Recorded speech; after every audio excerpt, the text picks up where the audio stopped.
This is Bernice Weiner, beginning tape 2 of her interview with Rae Krinick. Rae, as we ended tape 1, you were telling me the incident where a woman in your village that you were living in was about ready to deliver a baby and there was no one there to help her. You and your sister and an older friend of your sister's went in and they pushed you in, and you found yourself, not knowing what you were doing, helping this woman deliver her own child as she was giving you instructions on what to do. You had just told me that she instructed you to cut the umbilical cord, and that you did so, and then you handed her the baby, and your sister and her friend then came in. Could you continue telling me what happened from that point, please?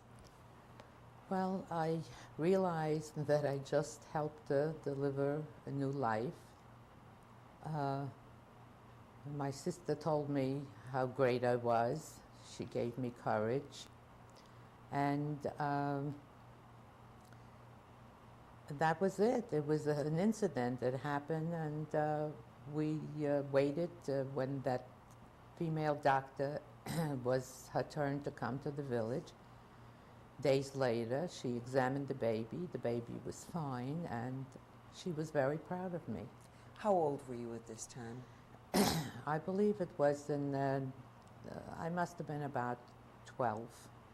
Had anyone during this period of life explained birth to you at all? Did you have any knowledge of what was happening? No, I had no knowledge at all. I had just became a woman myself, and I really didn't know anything about birth or how a baby is, born. Did you ever ask your sister as to why she pushed you into the room and she was unable to stay there to help?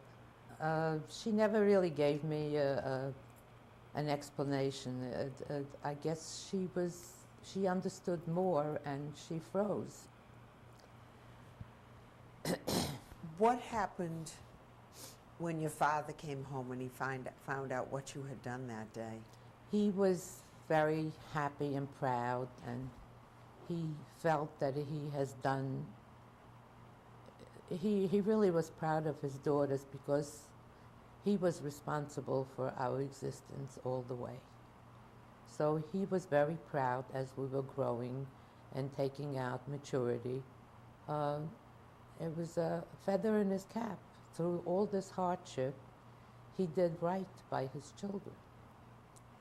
You mentioned a little earlier that there was some schooling that was going on while you were in this camp. Yes. Tell me about it. Well, we had like a couple of hours a day. We were learning Russian and Kazakh. Every time I inherited another language. Who was teaching you? The ladies, teachers of this village. There were several, ladies, and they were doing the teaching. Were they parents of children, or were they really teachers? No, they were parents of children, not from our parents, but parents of the Kazakh. And what were the things that they were teaching you? What subjects were they teaching They you? were teaching us mostly the language, some history, but not much in depth, and just language to get along, because it was a strange language for us just to get by. They didn't exactly speak even Russian, which I knew already how to speak well Russian, but they were very much involved in their own language. Did you find that this village that you were now living in, and where the people were living, was as up-to-date and modern as the village that you had left in Poland as a child? Oh no, it was nothing like it. It was more like living, like I was living in a modern city, and this was a backwards village, or, little huts, and no, not at all. It was so backwards. It was so, they had nothing modern. There was nothing available. I think there was one radio transmitter, and if they had to make a report of some kind, it would go on in the middle of the village, and that was it. No, it was. And how did the Kazakhs treat you? They were at first they were not happy to have us because they had to share a lot of things. We were really wandering in from nowhere and taking up their place, and we looked different than them, and they were like, especially if you had blonde hair and blonde eyes, they called you like, if they were angry, they called you were the devil, you were the blonde devil. I was fortunate, I was dark, I have small eyes. I was kind of accepted like one of them. And were there any activities other than school that were organized for the children?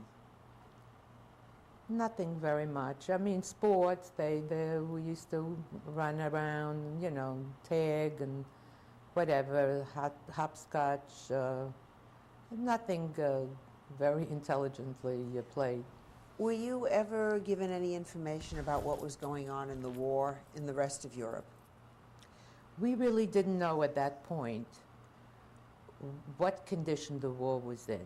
We knew that the Russians were at war with Germany, and we didn't know how bad it was. We didn't even know how close the Germans were in Russia at that point.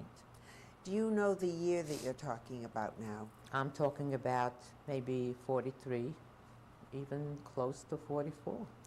How long did you remain in Kazakh? We lived there about 2.5 to 3 years, and we adopted, we became friends. We really, it was, if you lived within their laws and regularities, they were very nice. I mean, I wasn't going to tell them what I did that wasn't permissible. But they were nice and they were generous, and they shared with what they had. But conditions were very tough and rough. Once your father was well again, did he once again begin to bring in tea? Yes, he kept, he was getting into what you would call today a more prosperous businessman. He would go back with the pitas and bring back tea, and then he incorporated liquor. He incorporated, I'm saying liquor, you could think of a generous storage, maybe a bottle or two, because that's how he was making his way. And the more he had, the more he left a little for us. And then he went ahead, and a lot of times we didn't have enough, and yet he had to go ahead because that's how and he did that for some times until he asked somebody else, another friend, the husband of the wife that I helped deliver the baby. He sort of, he was younger than my father, and he sort of became his partner. So they used to alternate because it was quite a distance to go into that little town, and they didn't have transportation. They had to wait. If somebody gave them a lift somewhere, then the next villager gave them a lift somewhere else, and that's how they struggled. The major school was, at that point, it was like 16 miles away, so it was impossible for us to go to school, to that particular school. So you remained in Kazan? We remained in Kazan until the war was over and we were free to go. Now, how did you find out? Now, did the war come very close to you with this? No, no. So all this time you really had no idea as to We had no idea as to how far it was and where it's at. Maybe my father heard some, but we really paid no attention. Did he ever bring news back from the town, which was 16 miles away, when he came back? He said he met some people that were also trying to make their way through with, buying. He met this one from there and that one from there. And he would ask, maybe you heard of this, and maybe you heard of that. And they would communicate as to what was happening, whether it was the current events, I don't know, but it seemed that he had some more information. Now, how did you find out that the war had ended? There was through that major uh, uh, radio station, they made an announcement that the war is over, and they told us, you know, where the war ended as to how far they went, and that now everyone can go back and, you know, and live where they want to live. You have the freedom to move, you know, move on in the country. And The day you heard, what was the reaction of the people? well, we were making a circle in town, well, because when they alerted us, the loudspeaker said congregate at this major place. We all ran out, and when they declared that the war was over, it wasn't only us, it was everyone. It was like very jolly, happy, screaming, yelling, dancing, and the people that were with us broke out in a horror, you know, and singing, and I haven't heard Hebrew songs in so long. Someone from this group used to be a teacher, a Hebrew teacher, whatever, and they started to dance and sing. And for a while there, you forgot that you were Jewish. I didn't know what I was. What were your first thoughts when you heard the war was Well, over? I still said, oh, now that we're free to go, I said to my father and my sister, we were dancing around, the three of us, now we can go back, now we can go home, thinking that home is home, and whoever was there is there. And what did you do right after? And then right after that, my father went to the higher up, and he told them that he needs help to get to the major city, that we must make our way back. And so they gave us papers, and they gave us some money. When you say they, The Russian Russian authorities? authorities. And they bid us goodbye, and and we went to the train, got on the train, and we stopped off. The train stopped in Kiev. We went down. We talked to people on the station.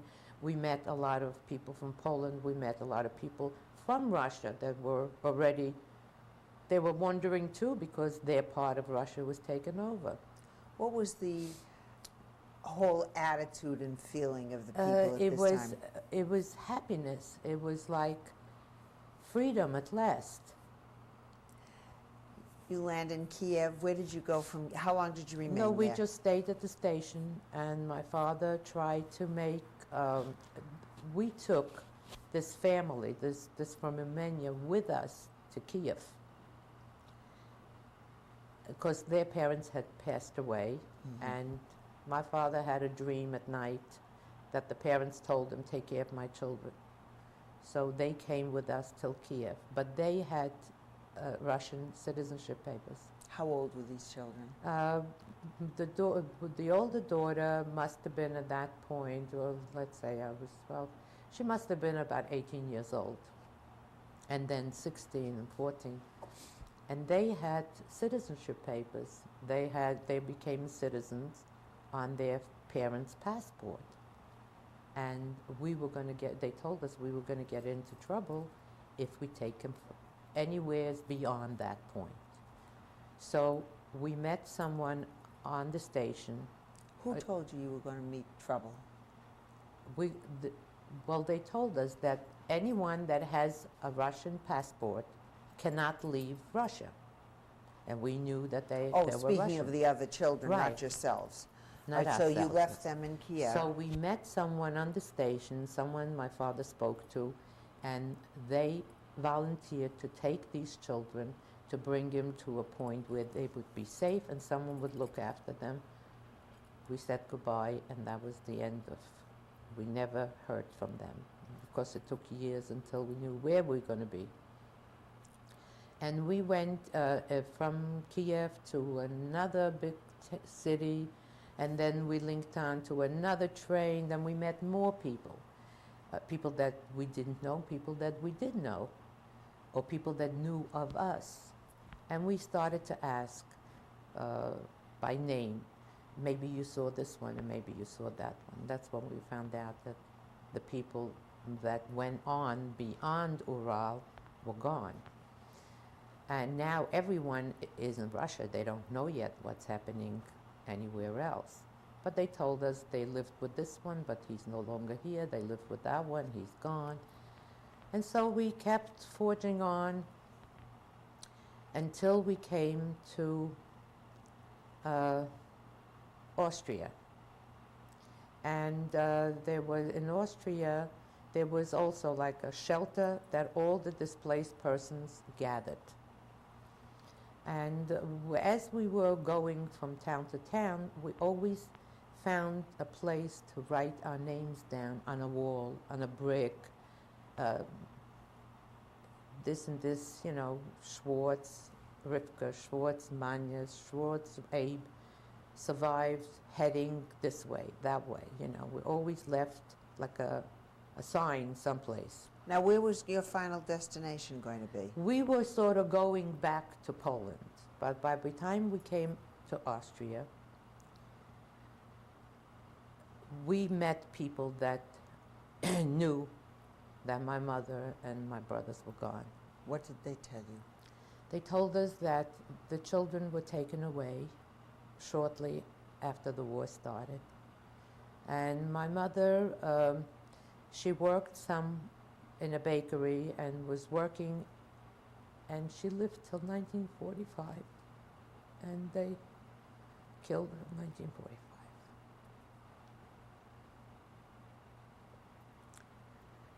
So then was no use for us to go to Poland anymore.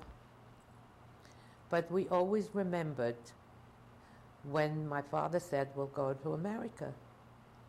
There was always, at least my sister and I, were drilled in our heads. Don't forget, you have grandparents in United States, America. They live 238 Rodney Street, Brooklyn, New York, USA. Don't tell anyone, just keep it in your head. People that told you about the fate of your mother and your brothers, were they witness to this, or did they hear it from someone else? Well, they were there, they stayed there longer than we did. And they already knew all the children were taken away. But they met somebody else that knew of the incident. With your mother? That looked like she was going to make it, but didn't quite make it. Now, was she taken from there? Yes. And where was she transported to? Excuse me. She was killed in the town. She was not in a concentration camp. She was killed in town. You are now in Austria, and your father and your sister and you are still together.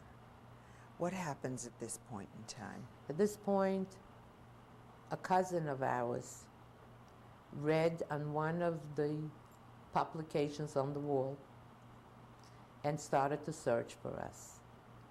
He located us in that transit area, came and took us to West Germany, into the DP camps. Where had he been? He survived. He survived. Which DP camp did he take you to? We landed up in Leipheim, near Munich. There were a lot of people there already. There were people there from right the end of the war that they formed the camps. We came later from Russia. And they were organized. They had barracks there, they had school. They also formed kibbutzim, which my sister and I went in. And my father worked in the kitchen, giving out the dry products, because some people preferred to live by themselves and do their cooking. And some people came and ate in the kitchen. So he was in charge of that. We lived with this cousin. He took us in, which I just saw them in Israel. and I'm still very close with the children. When he brought us to his assigned place in Leipheim, his two older daughters, he had 4 children, his 2 older daughters had gone to Israel, and the 2 younger boys, they shared a bed, and they gave me the sisters. My sister and I took on room in there, and we lived there for a while till they assigned quarters for us, just for us. But my father was alone, and my sister and I were in the kibbutz. And we were getting ready, prepared, chalutzim. We were going to Israel. We went to school. I started school with a lot of the kids to learn Hebrew. And we had a sort of normal life. They brought in a movie, we had little dances, we had a nice sort of change in the kibbutz. We were all the same, we planned, we all of a sudden had goals. We were going to go someplace that they wanted us, that we were going to make a new home, and we never wanted to go back to Poland anymore. So the day came, and my father found out that we practically betrayed him, and we were going to take off with the group to Israel. Well, one of my friends had a brother. He went, and he was living with his parents. The sister was living with us in the kibbutz. And he went and told my father. My father got us home, and he started to cry. This is not what I worked hard. We made through so much, and now that we can go where we could be safe, where we have someone, I will not let you go to that. So my sister and I decided that he's right. And he started to work on letting the consulate know, letting people know that we have grandparents, somebody to let them know that we survived and that they should, try to get us. And that's how he started. They got the information. They put out a newspaper. My grandparents read it in the paper that Avrum and Manya and Rivka Schwartz survived, seeking for their grandparents and the address. And sure enough, after a little while, we got a letter that they want us and that they're going to do everything in the power. And it started again a journey, papers. Well, I wasn't too much involved in that. Neither was my sister. My father forged on it, and we were in the kibbutz, and I was doing what young people do. And then one day, he said, we started to write to one another, but my feelings were very strange because I didn't know the language. And I had experience being everywhere where I didn't know anything. And now all of a sudden, I have a home, I'm speaking Hebrew, I have people that with me, equals, and I don't want to go someplace where I don't know if my grandparents are going to love me. They don't know me. So anyway, he proceeded with the papers, and the time came. 6 months before we had to leave, my sister, in turn, married. Again, she's broken away. Well, he was very upset, but it was what it was. How old was your sister at this time? My sister was, I think she was like 20.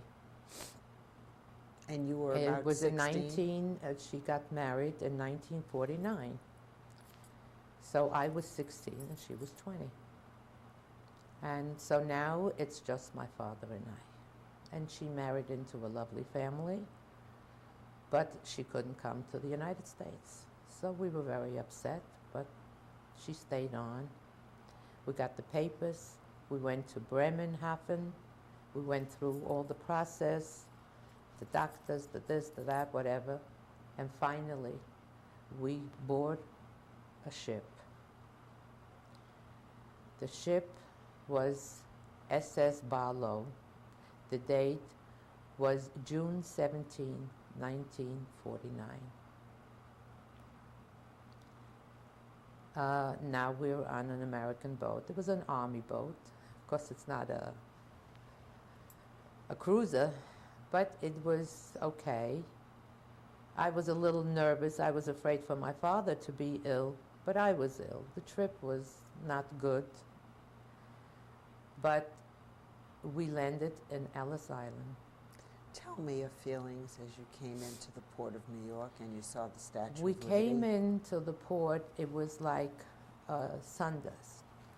And we saw the Statue of Liberty, which I knew very little of. I saw all the lights, and a terrible fear came over me. And I started to cry. I said to my father, I don't know the language. I don't know where I'm going. Now I'm older. And I really was very upset.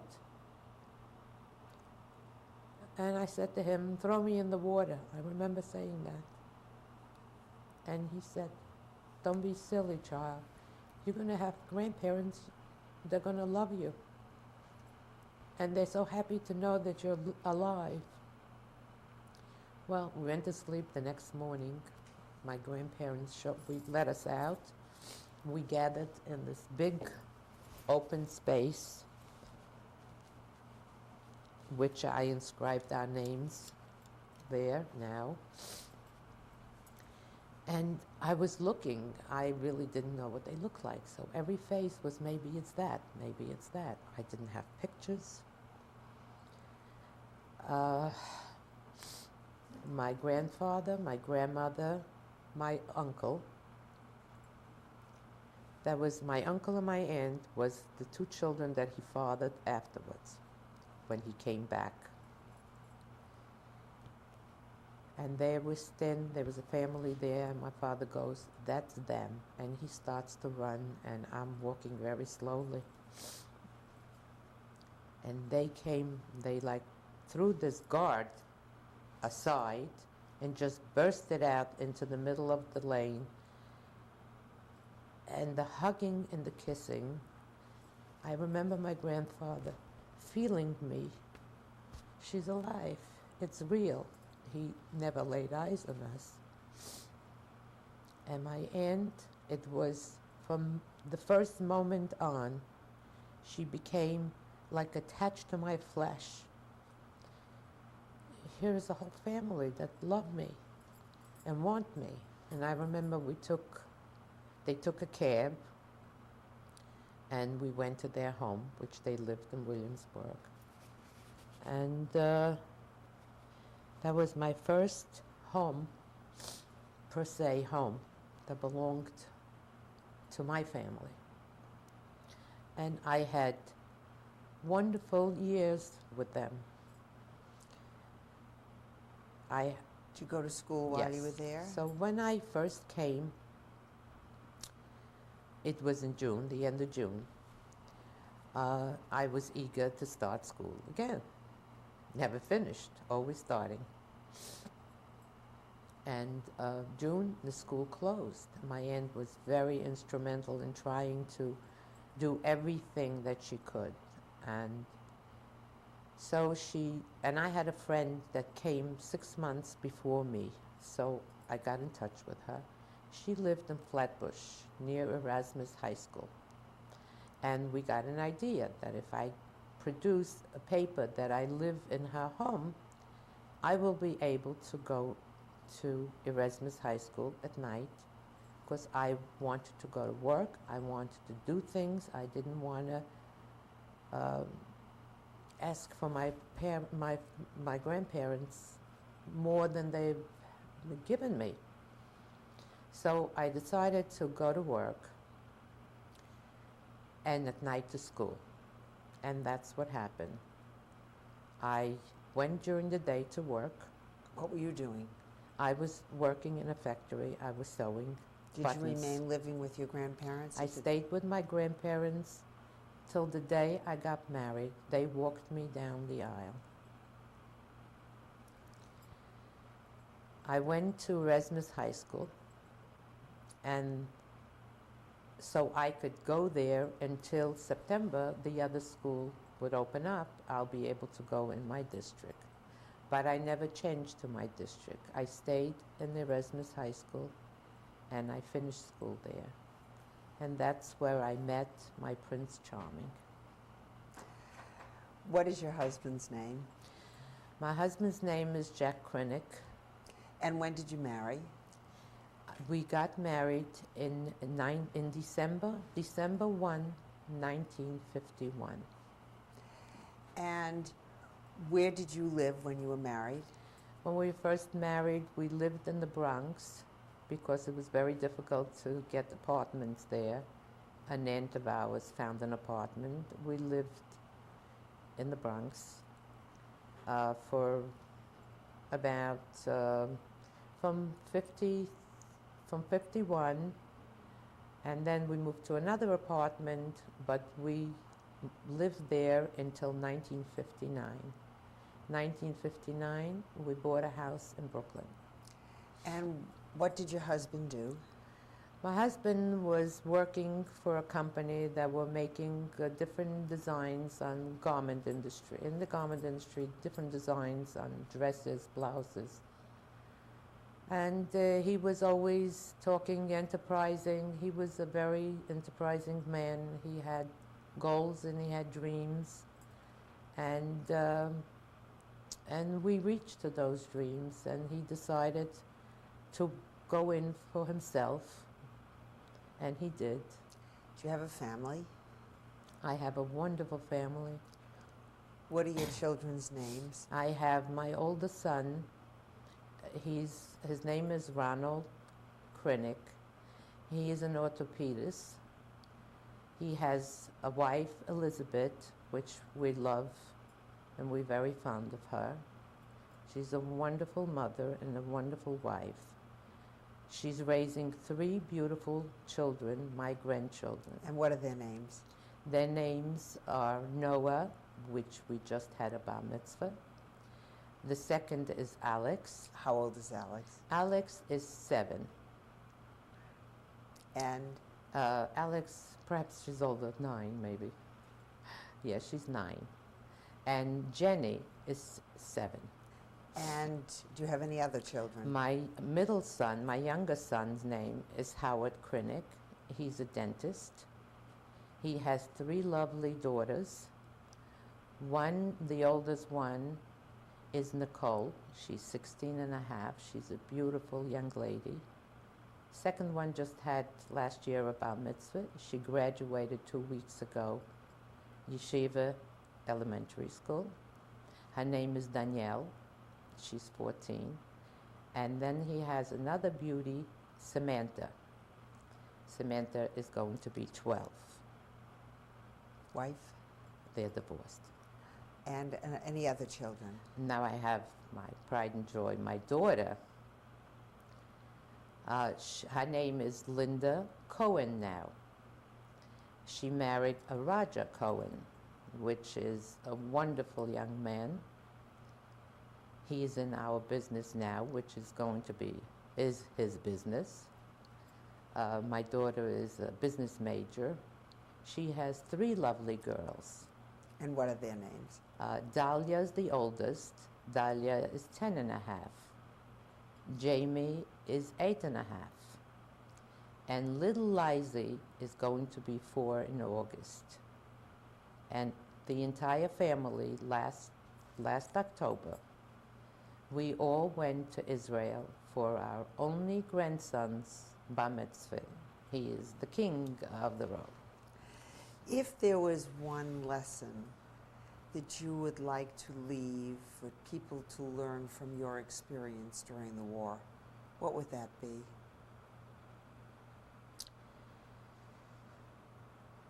You learn to follow your dreams.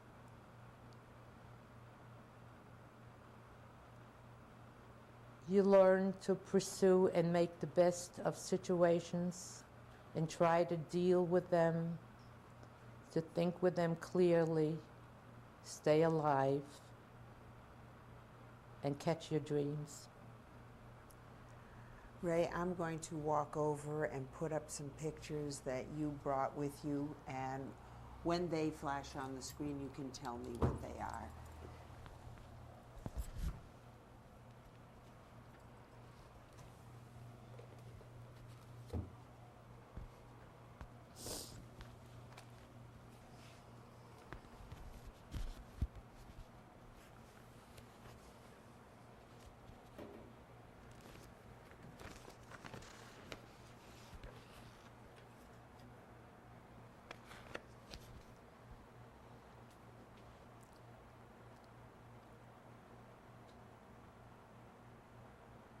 Rae, can you see the screen? Yes.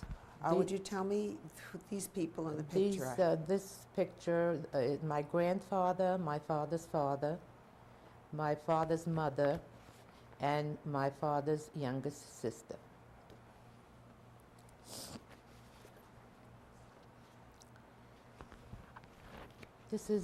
The middle is my older sister, which she's with us. I love her. She's been an inspiration and a strength. What is her name? Her name is Manya. And She's in my heart all the time. She has a son that's married now. She is a grandmother for the first time, and we were able to enjoy every minute of her life, and she had a rough life. Who are the other two people in the picture? The little girl there is me. At what age? I probably was just before the war, maybe 5 and a half. And who is this? This is my older brother, the brother that my sister was in charge. As you see, he's holding his foot to the side. And that's why he needed more care, and my sister was giving the care to take care of him. And he was beautiful. Oop.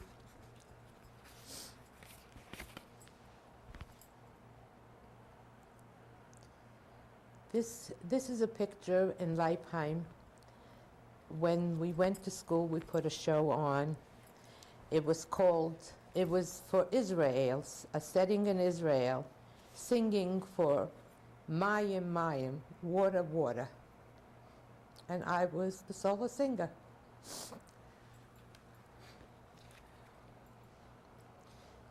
This is a very good friend of mine in the DP camp. We went to school together.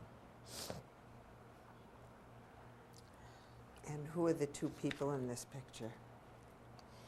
This is myself and my friend Miriam Weintraub. I have lost touch with her for 40 years, but she is in my life again. I found her. And who is in this picture? This is a picture from school. We were putting on a play and we were rehearsing. I see Miriam there, in back of Miriam, myself, and some other girls. The girl on the extreme left, I just saw in Israel. The And others this is in I don't know. Leipheim? This is in Leipheim in school.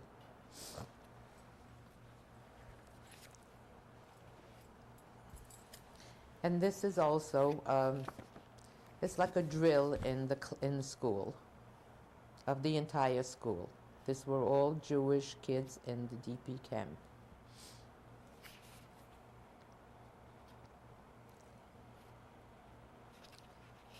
This is my friend Miriam, her brother Sam, myself, and the sailor outfit.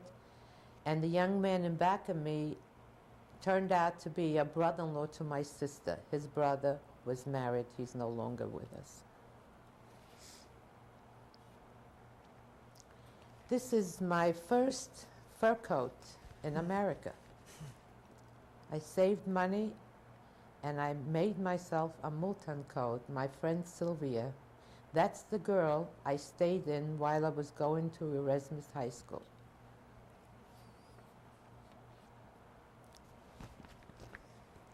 Oh, this is a pretty lady already.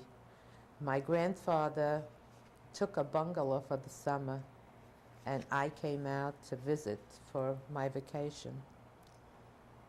And there's a young lady.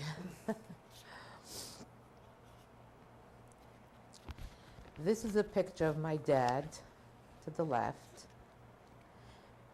my other cousin to the right. This is the couple that found us in Austria and took us back to Leipheim. And what was their name? Hersch and Lena. And their last name? Engelstein. This is my favorite picture, although it's not a gorgeous picture. But it was a picture that we took to put on the passport to go to America.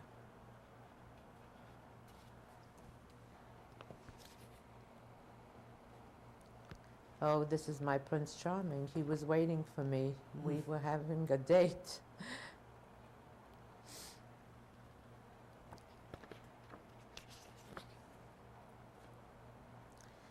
This is my father.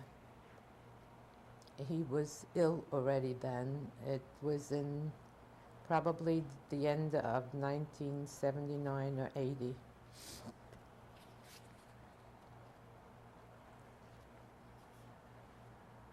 This is the love of my life, my husband Jack.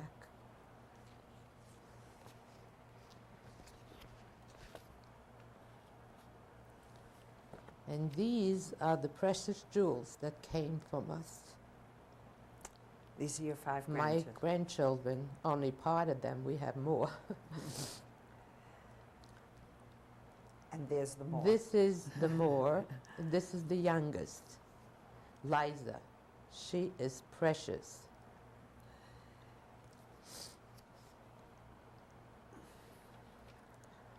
This is my sister Manya, and my husband Jack and myself. She's always in our family and our pictures, and we share everything. This is my daughter, Linda, her husband Roger. My oldest granddaughter, 3 years ago, she had a bat mitzvah, and my daughter's 2 little girls, and the third one was not here yet. And this is a picture that we took last October, which was the most rewarding highlight of my entire life. That we took the entire family, the whole package that Jack and I created, and we went to our grandson's bar mitzvah under Masada, which he was bar mitzvah. This happens to be at Yad Vashem. And I brought to my family that deceased, I brought them all to show them that there's life. I brought living souls there. And this is Tishovitz, the little town that I was born in. It's near Zamość and Tomaszów, and the state is Lublin.